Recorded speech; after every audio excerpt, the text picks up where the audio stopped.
I know you were born in this state, born in Bloomington. What does it mean for you to be back in this state, just to be able to connect with longtime wrestling fans? Honestly, not much. No, I'm just kidding. I do love it. And ever since I was a kid and we'd go back to Indiana, it always made me feel good. So in a few nights I have got my own show event in Bloomington where I was born. But it's the Hoosier State, right? And I've got in-laws all around Fort Wayne. Imagine I'll run into a couple of them tonight. Now, I know we're here at a baseball game for Pro Wrestling Night. Do you have a particular favorite baseball memory for you as a kid? Yeah.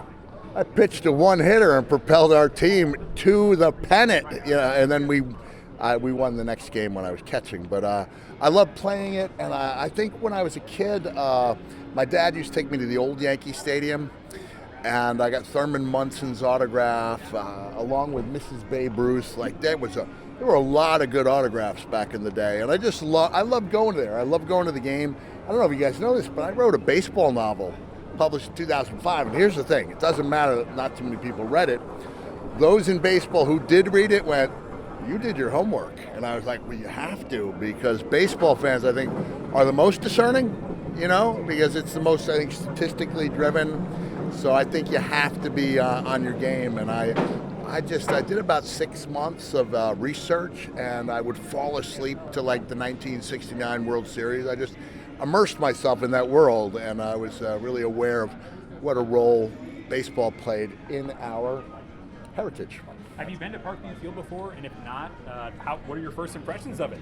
Well, this is the first time I've been to this stadium, and I said to my friend and also a representative, I said, there's just something about a freshly cut baseball. I mean, it's beautiful.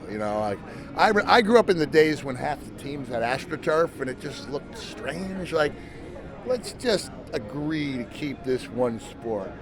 Just one sport, all grass. You can mess around with the basketball. I like a traditional wood floor, but you can do all kinds of fancy patterns. You can have the Oregon Ducks, with so many designs that makes your head spin. But when it comes to baseball, I like fresh cut grass. You can already feel the excitement from fans coming in, just knowing your legendary career as a wrestler. What does it mean for you, just all these years later, to be able to connect with fans, not just from your heyday, but that next generation with a bunch of kids who may not necessarily know what you did during the 90s and 2000s? Well, I think the kids do know because their parents make it a point to show them. So there's a famous match where I was thrown off of a massive steel structure. And there were many years where I kind of resented the match because it was all that anyone talked about. But now that I'm 60, I haven't wrestled full time in 25 years. And kids who weren't born until 15 years after that match took place are coming up and telling me about that match. So it is, there are some who don't know what I did and are just coming here. But a lot of them have turned into fans. Like I do these cameo videos and it's like, I'm his favorite wrestler. He's 7, and I'm his favorite wrestler. I don't question it. I just appreciate it. Speaking of the match you're talking about, tomorrow is the 27th anniversary of that Hell in a Cell fight. What do you remember? Do you remember anything from that fight? Yeah, I remember when I walked into Pittsburgh, Pennsylvania, my smile looked a little different than it does now. And here's the thing. I'm not of the belief that this is a good look, but it's my look. And the lack of teeth is the reminder, the lack of it is the actual memorabilia. So once I fix the teeth, that's gone. And so this is my reminder that for one night at least, I had the fortitude to get back up and continue a match. When You're a WWE Hall of Famer. Wrestling has changed quite a bit, the landscape of it, especially WWE, Triple H taking over TKO. As a legend, as a Hall of Famer, what do you see about this business and where it is across the board? AEW, TNA, NWA, all of it. Yeah, well, I think we're in a really strong position. WWE on a global basis has never been more successful. I think AEW realizes they don't have to topple WWE to be really successful and really enjoyable. And there's other wrestling out there for people who like all kinds of styles. I mean, just like in the city of Chicago, for example, you can find 3 or 4 different types of wrestling on a single night, and all of it's good depending on what your tastes are. So you being a hardcore wrestler yourself, how do you feel about GCW? Game Changer Wrestling? Yes, sir. Well, those guys definitely they put it on the line. I'm not here to advocate for it, but I am here to say I admire people who put it all out there, whether it's a baseball player. Because when you go to watch these guys, they're this far away from being a major league player. I hope people in Fort Wayne realize how good minor league players have to be to play in the minor leagues.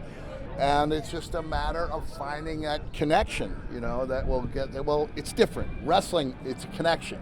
Yep. Baseball, if you're hitting 300, you don't have to be media friendly to keep your job, If we don't connect with fans outside the ring, we're not, we're nobody. Your next promo. Your title That's reign, right. a big part of the Attitude Era. That first one, especially, Raw was taped, Nitro was live, they did the results. A lot's been made of that. But for you personally, to be named the guy in WWE, to hoist the winged eagle, to be the world champion, to beat The Rock for it. Who did I beat? What was that night for you? She's back. I didn't hear you. Who did I defeat? The Rock. I defeated the biggest star in the world? Just once, though, right? Yes. Twice. No, I did. It was beat so nice I did it twice? Okay, thanks for reminding me. I defeated Dwayne Johnson. To be Yeah. WWE champion. Yeah.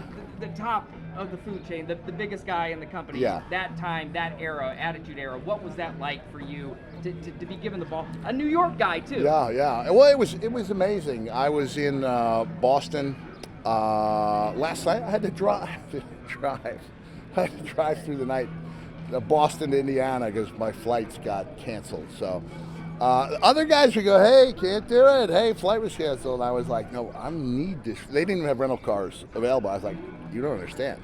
I can't call in sick. There's like up to 12 people waiting for me outside, right?" So I still like to think that commitment matters, and if my name's on the marquee, I'm going to be there no matter what. Do you know how many days of work I missed after that car accident 2 months ago?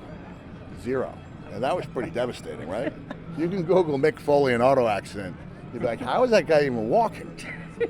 What sort of memories do you have wrestling in Fort Wayne? I saw that you wrestled a few times at the Coliseum during your time with the WWE. Who they wrestle? I have no idea. I know once the first match I could find was you and Freddie Joy Lloyd, otherwise known as Tracy Smothers. and then you had a Tracy Smothers, the legend.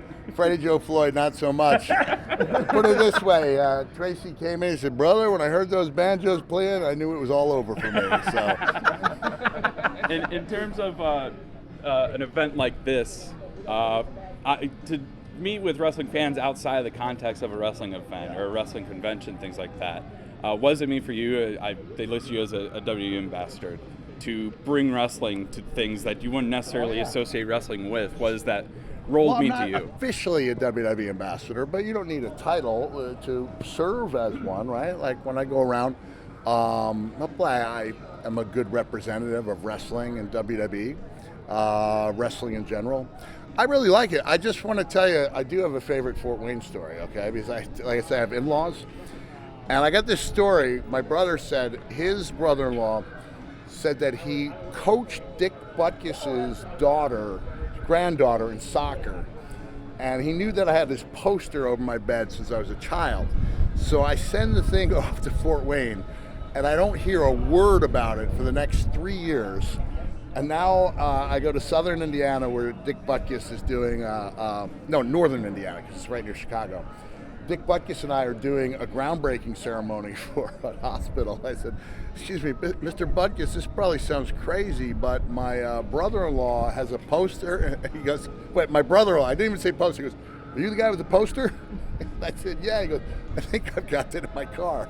So Dick Butkus had been traveling around with my poster in his car, and he broke it out and signed it for me. So that's my Fort Wayne story.